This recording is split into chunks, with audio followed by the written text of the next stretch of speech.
ప్రియులారా, బాగున్నారా? దేవుని వాక్యాన్ని క్రమంగా చదువుచున్నారా? ప్రార్థించుచున్నారా? లేఖి ధ్యాన వాక్యము నిర్గమకాండం 22 ఆయన పగటివేళ మేఘస్తంభమునై రాత్రివేళ అగ్నిస్తంభమునై ప్రజల ఎదుట నుండి తరివిప్పలేదు. ఈ వేసవి కాలము మన ప్రారంభమైనది. 4 మాసములు దేవుడు తన రెక్కల నీడన మనలను కాపాడి ఆశీర్వదించి 5వ మాసంలో మనము ప్రవేశించే భాగ్యమును దేవుడు మనకు అనుగ్రహించును.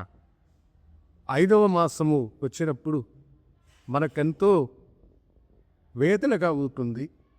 ఒక పక్క సంతోషము కలిగిన, ఒక పక్క చాలా వేదనగా. సంతోషమున కారణం ఏంటంటే పిల్లలకు సెలవును ప్రకటించి పిల్లలు ఇంటి దగ్గర ఉంటున్నాక వారిని మన తల్లిదండ్రులు లేకపోతే మన గ్రామాలకు వారిని పంపి కొంచెం రిలాక్స్గా ఉండొచ్చు అని అనుకుంటూ పోతా. అది కొంచెము సంతోషం ఇచ్చే పాత్ర.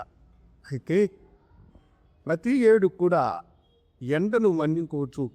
బహు భయంకరమైనటువంటి ఉష్ణోగ్రత నమోదవుతున్నది కనుక వడదెబ్బలు ప్రాణాలు కోల్పోయే వార్తలు వీటూ ఉన్నా ఈ వేడి ఎట్లా తక్కువగలగని కనుగుతాను ప్రభు అని మన మనసుతో ఉంటా. అయితే ఇక్కడ దేవుని గొప్ప వాగ్దానం చూడండి. ఆయన తన ప్రజలకు పగను మేఘస్తంభమై ఉండి వారికి నీడచ్చాడు. రాత్రి ఆయన వెలుగు స్తంభమై దీపస్తంభమై వారిని తలెత్తించున్నాడు.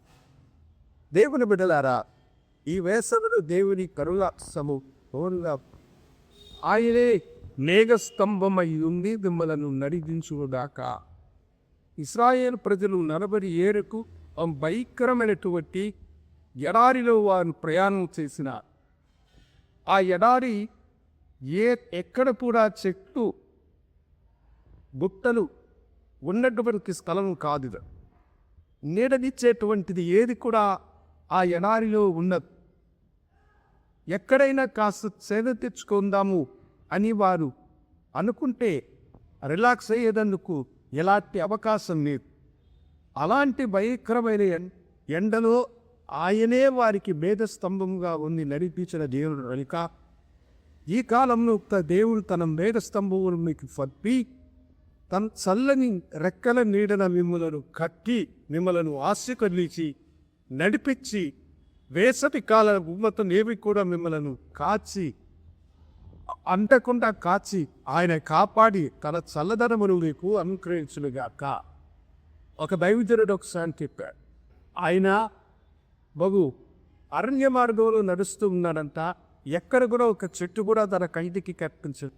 ప్రవ్వా, నా ఒళ్ళు చెమట్లు పెట్టుకుతున్నాయి, సొమ్మసిల్లి నేను పడిపోతానేమో అని ఆయన అనుకుంటూ ఉండగా ఎక్కడ నుండో వచ్చినటువంటి గొప్ప మేఘము సూర్యునికి అట్టుగా నిలబడి ఆయన ప్రయాణమును సురక్షితంగా చేసిందట.